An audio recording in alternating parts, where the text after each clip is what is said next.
The great hall of the Galactic Council station buzzed with nervous energy as representatives from 47 different species gathered for what many considered the most important emergency session in galactic history. 3 months had passed since humanity had simply vanished from galactic society, and the silence was becoming deafening. Ambassador Jake Morrison's empty chair sat at the human delegation table like a wound that refused to heal, a constant reminder of what many were starting to realize might have been a terrible mistake. Vexka, the towering Zephyrian Council leader, stood at the central podium with his crystalline skin catching the artificial light of the chamber. His forearms moved in the traditional gesture of grave importance as he addressed the assembly. The translator devices hummed softly as his words reached every corner of the vast room. "Fellow council members," Vexka began, his voice carrying the weight of authority that had guided galactic politics for over 2 centuries. "We gather today to address the unprecedented situation of humanity's complete withdrawal from our shared civilization. 3 months ago, Ambassador Jake Morrison delivered what we now understand was humanity's final communication to this body." The silence that followed was thick with unspoken regret. Many representatives shifted uncomfortably in their specially designed seats, remembering that last day when Jake had stood before them with barely controlled frustration written across his face. His words echoed in their memories like a prophecy they had failed to understand. "You want environmental impact studies for a military response against beings who are literally consuming entire star systems," Jake had said, his voice steady but his hands clenched at his sides. "You want committee reviews and subcommittee approvals and interdepartmental consultations. While colonies are dying, fine, humanity formally withdraws from this council effective immediately. Good luck with your paperwork." The Altrian representative Zolmer raised one of his long, graceful appendages. "Council leader, surely we must acknowledge that humanity's departure was inevitable given their aggressive tendencies. Their impatience with proper diplomatic channels was becoming increasingly disruptive to our civilized discourse." Murmurs of agreement rippled through sections of the assembly, though they seemed less confident than they had 3 months ago. The crystalline collective's representative chimed in harmonious tones. The humans consistently pushed for rapid military responses without considering the environmental impact on affected worlds. Their proposal to mobilize joint forces against the Void Reaper threat was rejected for good reason.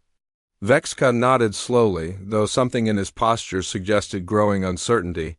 Indeed, the 7th rejection of their military proposal was based on insufficient environmental impact studies, as required by Galactic Statute 847b. The humans seemed unable to understand that proper procedures exist for the protection of all member species. On the far side of the galaxy, Dr. Amy Chun stood in the empty laboratory that had been her home for the past 5 years on Kepler Station. The sterile white walls seemed colder now, stripped of the warm chaos that had filled them when human researchers worked alongside their alien colleagues.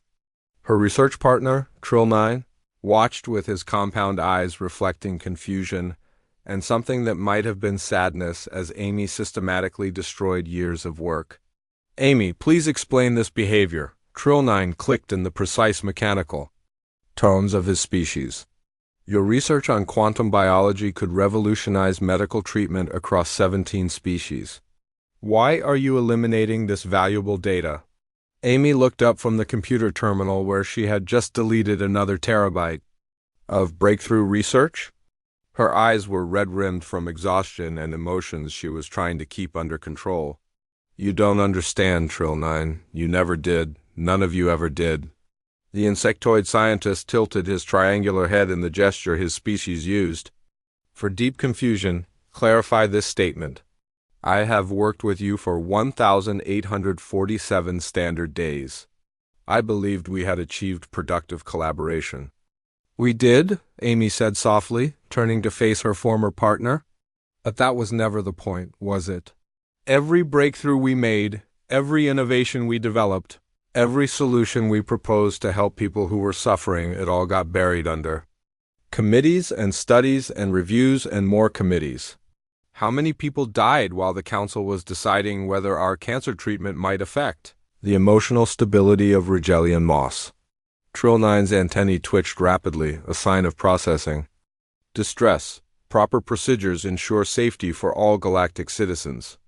The human's tendency toward rapid implementation without adequate testing periods represents significant risk factors. Amy laughed, but there was no humor in the sound. Risk factors? That's what you call children dying from diseases we could cure if we didn't have to wait 3 years for the Committee on Biological Ethics to approve Phase 1 trials. She turned back to her work, deleting another folder of research that could have saved thousands of lives. I'm going home, Trill 9. We're all going home. Back in the council chambers, the celebration had begun in earnest despite the underlying current of unease. The pacifist coalition had broken out their ceremonial glowing beverages, and representatives from the more traditional species were expressing relief that they could return to what they called proper diplomatic methods. Finally, announced the representative from Beta Centauri, his voice carrying smugness that would later seem incredibly foolish, we can conduct galactic business without the constant pressure for hasty decisions. The humans never understood that good governance requires careful consideration of all possible outcomes. The ethereal commune speaker, existing as pure energy contained within a specialized communication device, pulsed with what their kind considered satisfaction. The aggressive tendencies of humanity were becoming increasingly incompatible with civilized discourse. Their insistence on rapid military responses showed a fundamental misunderstanding of how advanced societies resolve conflicts. Vexkar raised his arms for attention once more.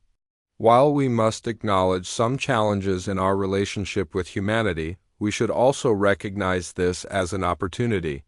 The Galactic Council can now return to the methodical, careful approach that has kept peace in our galaxy for over 300 years. We will continue to monitor the Void Reaper situation through appropriate channels and develop responses that meet our standards for environmental and social responsibility. The applause that followed was enthusiastic but somehow hollow, as if the representatives were trying to convince themselves as much as each other. In the weeks that followed, many would remember this moment as the last time anyone in the chamber truly believed they had made the right choice, unknown to the celebrating council members. Deep in the restricted sections of the station's communication arrays, automated systems were already detecting the first signs of trouble. Trade route communications had dropped by 30% in the past week. Several outer colonies had missed their regular check-ins, and in the dark spaces between stars, something ancient and hungry was stirring, taking notice of a galaxy that had just lost its most effective defenders.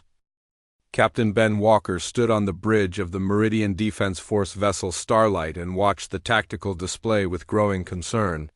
6 months had passed since humanity had withdrawn from galactic society, and the first cracks in their carefully ordered universe were beginning to show. The trade route that connected the inner colonies to the resource-rich outer rim had been silent for 3 days, which might not have seemed unusual except for the fact that this particular route had maintained perfect communication schedules for over 2 decades. Captain, Lieutenant Sarah Martinez called from the communications station, her voice carrying a tension that had become all too common lately. We're receiving a distress beacon from the cargo vessel Golden Wings. The signal is weak and intermittent, but I'm picking up references to attack and request for immediate assistance. Ben nodded grimly and turned to his tactical officer, a young Ultruian named Kel 7, whose usual calm demeanor had been replaced by obvious nervousness. Set course for the beacon's location, maximum speed. The ship's engines hummed with increased power as they changed direction, but something deep in Ben's gut told him they were already too late. The Golden Wings had been one of the most reliable freight haulers in the sector, carrying essential supplies between the agricultural worlds and the manufacturing centers. Its captain, Maria Santos, had been running cargo routes for 15 years and knew every shortcut and safe harbor in 3-star systems. For her to send out a distress call meant something serious had gone wrong when they arrived at the beacons. Coordinates, what they found, changed everything. The golden wings floated dead in space, its hull twisted and warped in ways that seemed to defy basic physics. Sections of the ship appeared to be phasing in and out of reality, creating a disturbing visual effect that made several crew members feel sick just looking at it. "I'm not reading any life signs," Sarah reported, her voice barely above a whisper. "But Captain, the hull damage doesn't match any weapon signatures in our database. It's like something reached into the ship and twisted it from the inside out." Before Ben could respond, the space around them suddenly rippled like water.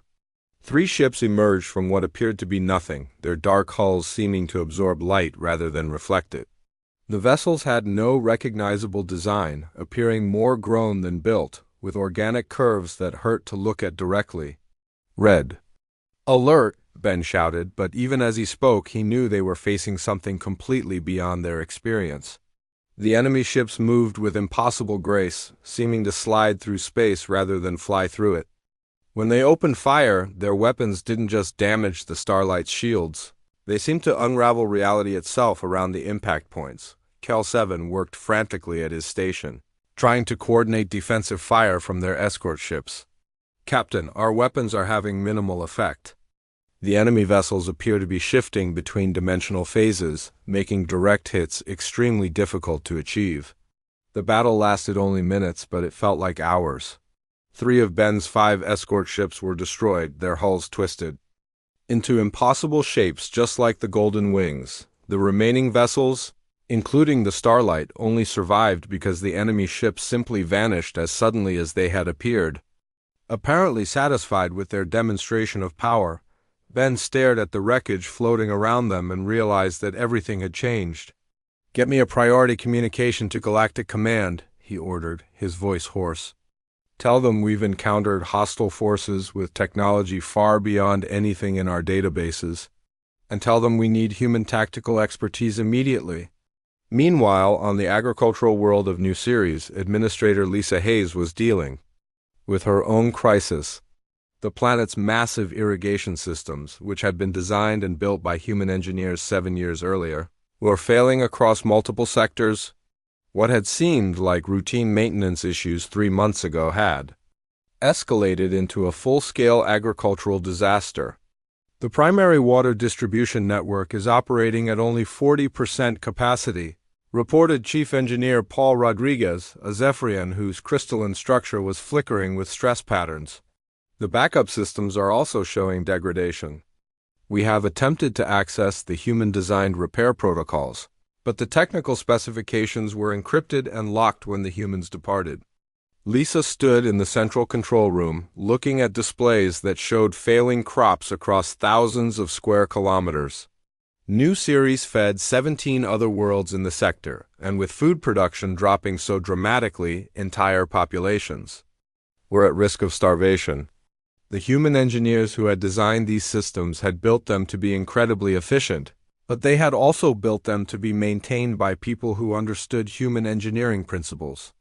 "Have we tried contacting the engineering company that installed these systems?" Lisa asked, though she already knew the answer.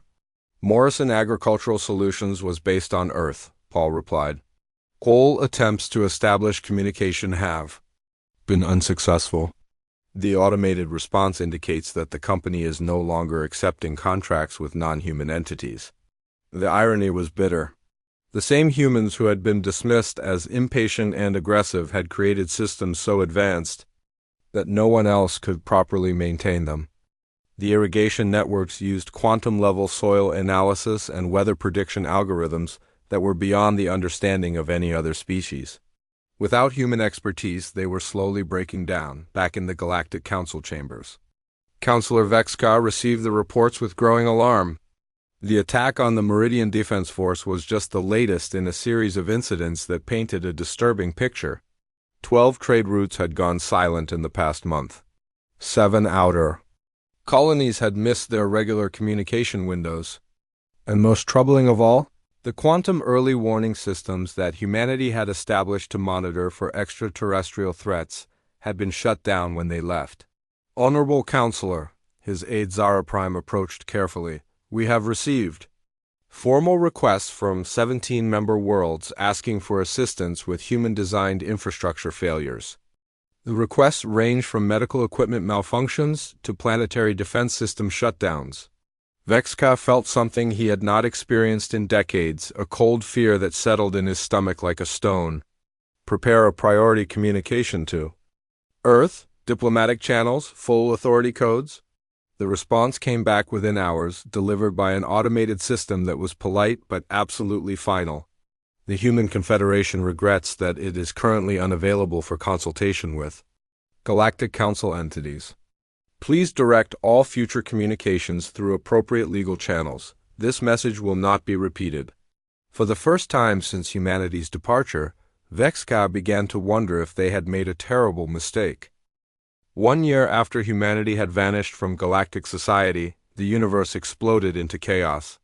Engineer Alex Rivera stood in the control room of the massive mining platform on Titan VII and watched 12 different alarm systems scream warnings that seemed to blend into one continuous sound of disaster. The attacks had begun simultaneously across different star systems, coordinated with a precision that suggested intelligence far beyond what anyone had imagined possible. "Alex, we're receiving emergency broadcasts from the Kepler system," shouted his assistant Jenny Clark over the noise. "The Void Reapers have appeared in force. 17 ships confirmed, and they're using that reality warping technology we saw in the earlier attacks." Alex's hands moved automatically across the control panels, trying to activate the defense systems that had been installed 3 years earlier. The mining platforms on Titan VII had been designed by human engineers with conversion capability in mind. In case of emergency, they could be transformed into weapon manufacturing facilities within hours, producing the advanced armaments that might make a difference against enemies like the Void Reapers. The problem was that every single technical specification needed for the conversion had been encrypted and locked when humanity withdrew from galactic society. The passwords, the blueprints, the manufacturing protocols, everything was sealed behind security systems that only human technicians could access. "Status report on the conversion systems," Alex called to his team, though he already knew what the answer would be. "Still locked down," replied Marcus Webb, the chief systems analyst. "We've tried everything. The quantum encryption is beyond our capabilities. Without the human access codes, these platforms might as well be expensive paperweights." Through the massive viewing windows of the control room, Alex could see the lights of evacuation ships beginning to launch from the moon's surface. Word was spreading that the outer systems were falling one by one and panic was taking hold. The irony burned in his chest like acid. They were surrounded by the most advanced manufacturing capability in the sector. Machinery that could produce weapons capable of fighting the Void Reapers.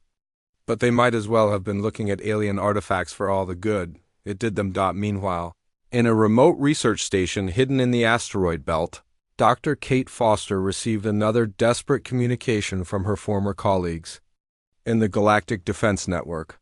The message was encrypted, but she recognized the sender as Admiral Tom Bradley, a synaptic collective officer she had worked with during happier times. "Kate, I know you're receiving this. We need your help. The Void Reaper attacks are following patterns that suggest they have detailed intelligence about our defense capabilities. The quantum prediction systems that your team developed are our only hope of anticipating their next moves, but they've been shut down since humanity left. Please, if there's any way to reactivate them, entire civilizations are depending on it." Kate stared at the message for a long time, her fingers hovering over the reply controls. The quantum computers she had helped design were indeed capable of predicting Void Reaper attack patterns, but they required constant human oversight and adjustment. The alien species had never understood that the systems weren't just advanced calculators. They were learning machines that required intuitive guidance that only human minds seemed capable of providing. She composed her reply carefully. "Tom, the quantum systems aren't just shut down, they're locked behind protocols that require human authorization. Even if I wanted to help, I don't have access to the master controls. Those are held by Earth Command, and as far as I know, they're not taking calls from anyone right now."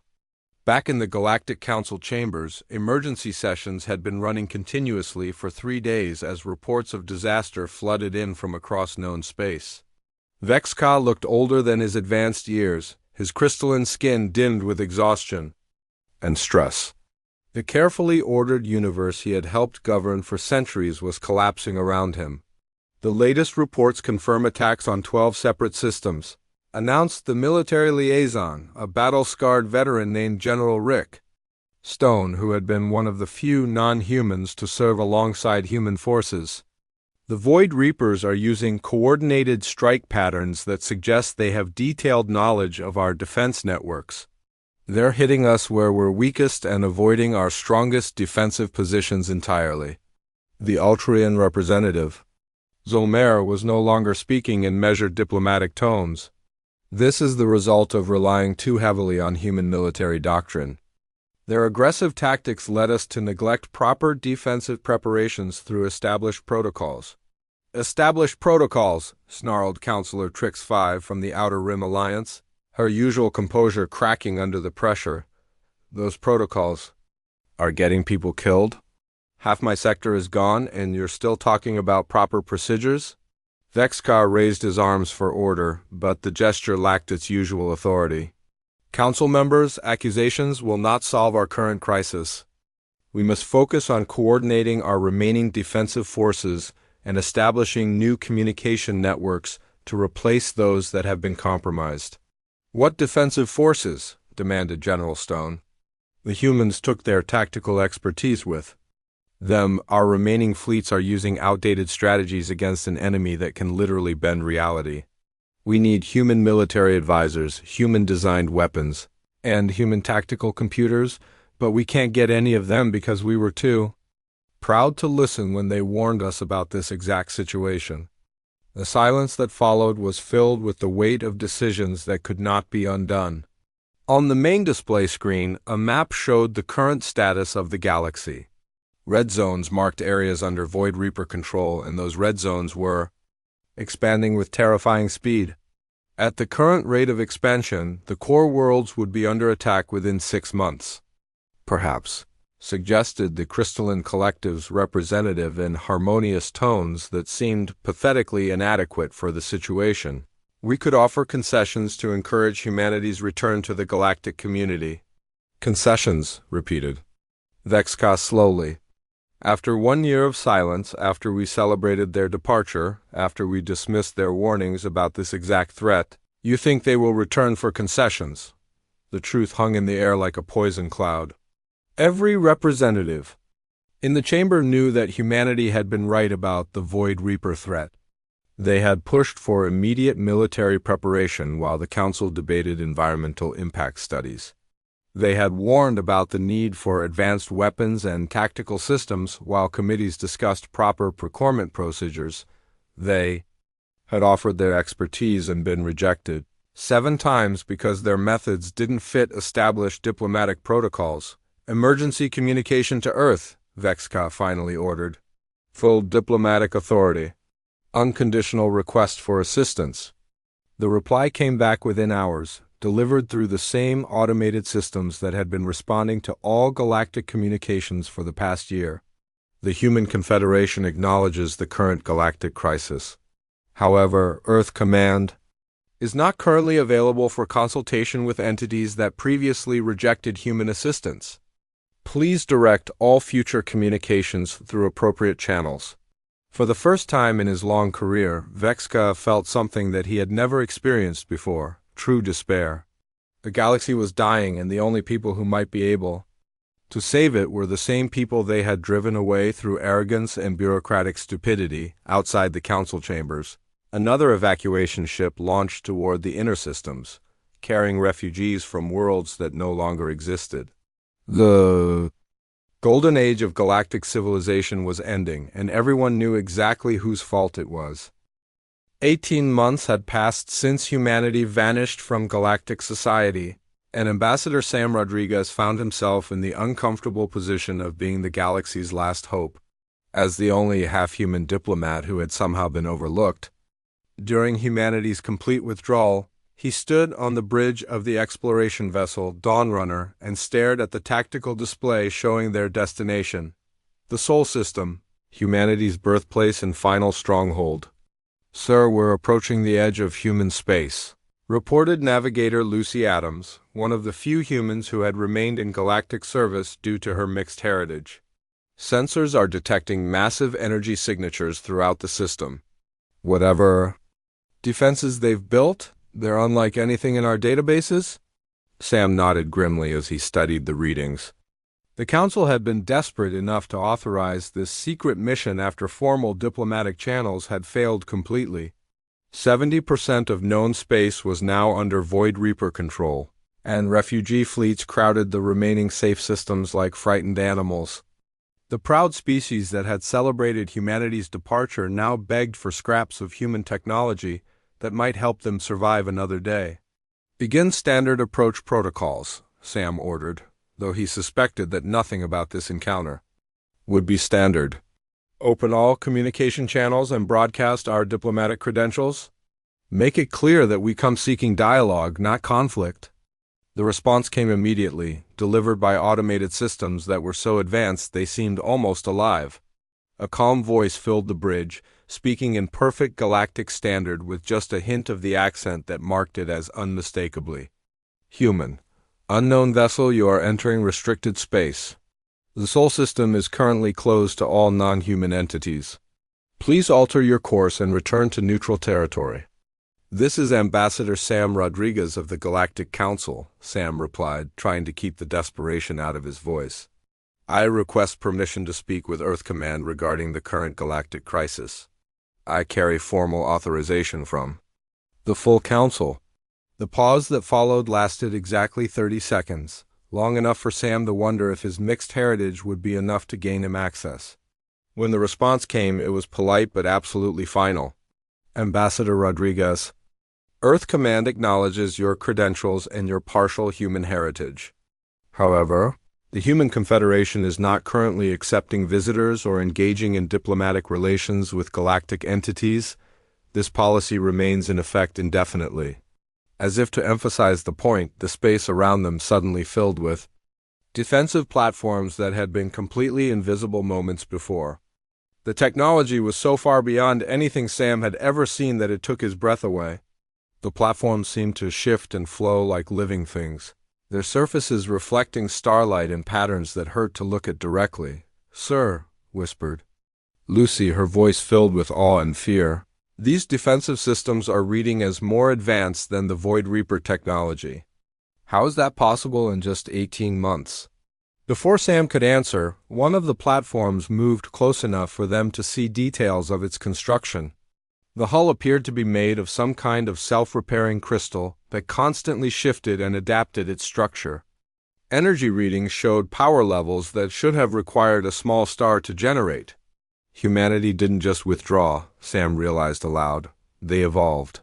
Meanwhile, in a hidden research station orbiting a dead star in neutral space, Dr. Rose Mitchell sat across from her oldest friend in the galaxy, an energy being called Zara Prime, who had worked alongside human scientists for over 2 decades. The station was one of the few places where humans and aliens still interacted, a secret refuge for scientists who refused to let politics interfere with their research. "Rose, please help me understand what has happened to your people," Zara Prime pulsed in colors that indicated deep confusion and concern.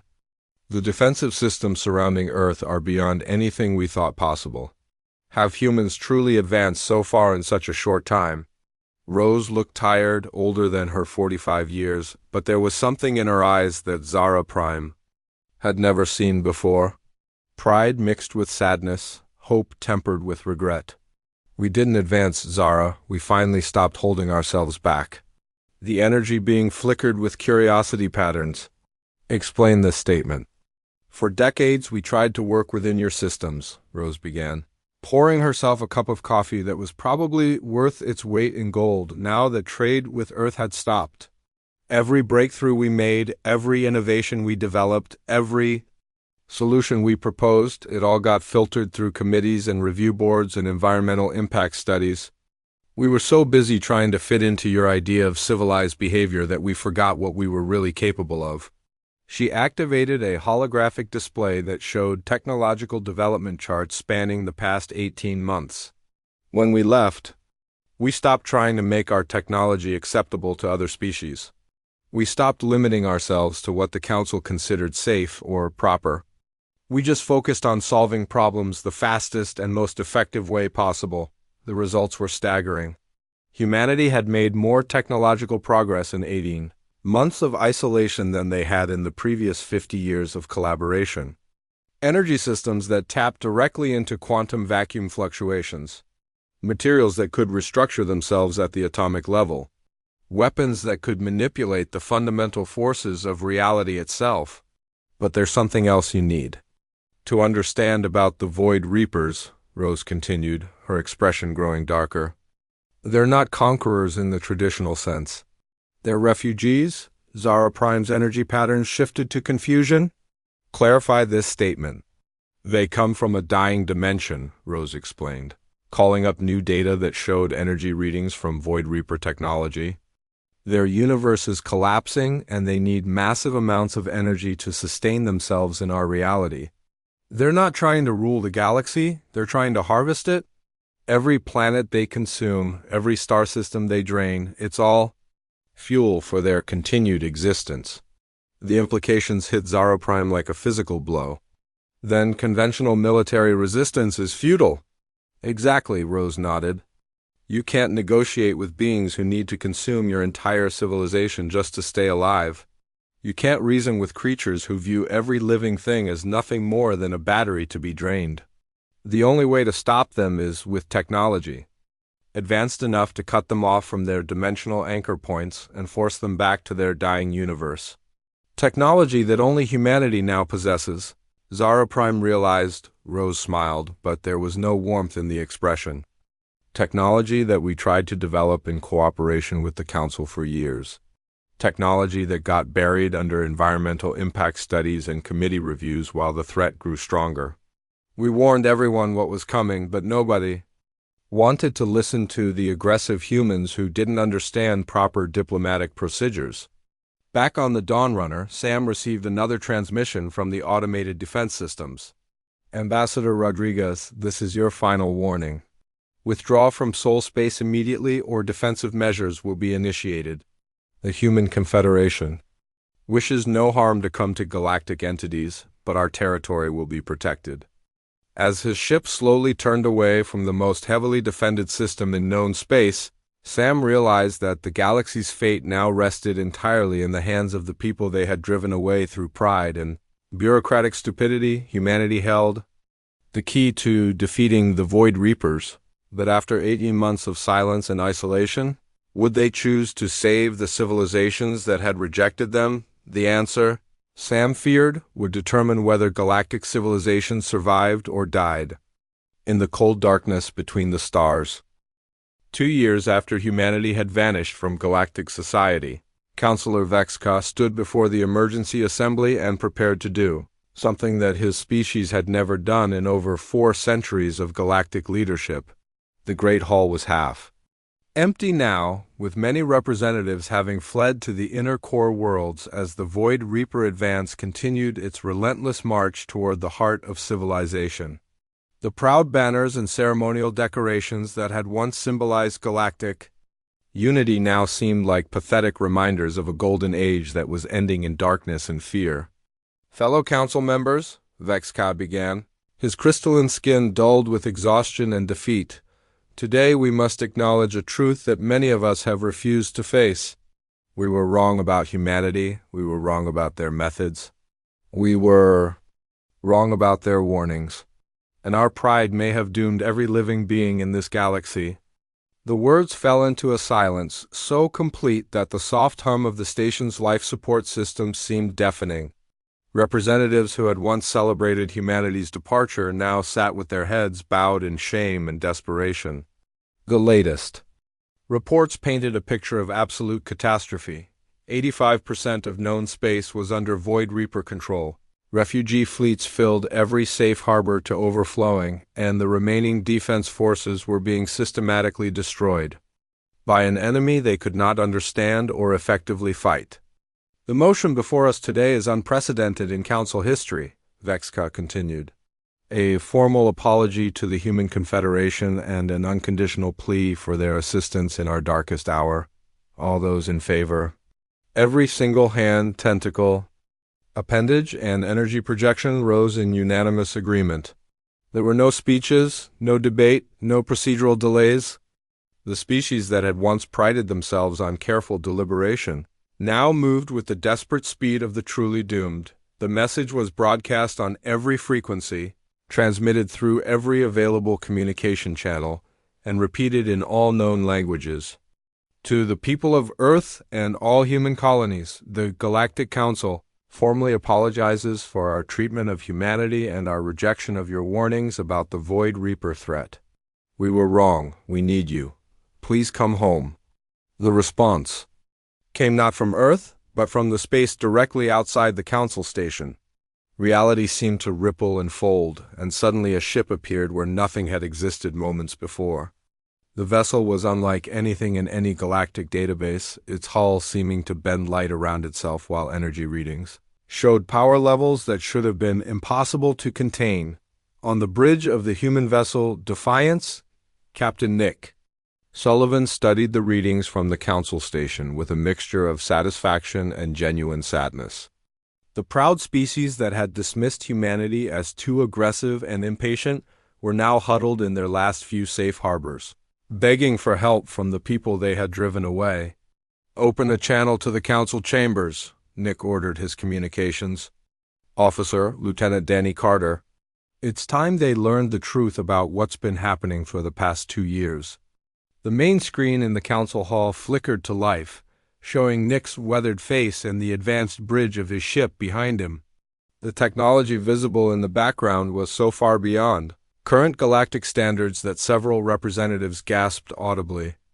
"Council members," Nick said, his voice carrying the authority of someone who had been fighting a war while others debated procedures, "I want you to understand something important. We never left." The confusion that followed was immediate and complete. Vexka leaned forward in his chair, his crystalline features flickering with patterns that indicated extreme bewilderment. "Captain, please clarify this statement." Humanity withdrew from galactic society completely. Nick smiled, but there was no warmth in the expression. "We withdrew from your politics and your bureaucracy. We stopped attending your meetings and following your procedures. But we never stopped protecting this galaxy. For 2 years, while you've been debating committee structures and environmental impact studies, we've been fighting the Void Reapers." At his gesture, the tactical display changed to show a real-time map of the galaxy. The Void Reaper-controlled zones were still there, but now there were new markers indicating battle sites, defensive positions, and what appeared to be human forces engaged in active combat across dozens of systems. "Every major Void Reaper fleet has been engaged by human forces," Nick explained as the stunned council members watched the display. "Every strategic position they've tried to take has been contested. Every attempt they've made to establish permanent dimensional anchor points has been disrupted. You thought the galaxy was falling because we weren't there to save it. The truth is, the galaxy would have fallen completely 18 months ago if we hadn't been there to hold the line." Lieutenant General Amy Brooks appeared on the split screen, speaking from what appeared to be the bridge of a massive warship engaged in active combat. "The new human technology has proven extremely effective against Void Reaper dimensional manipulation," she reported matter-of-factly while energy weapons fired in the background.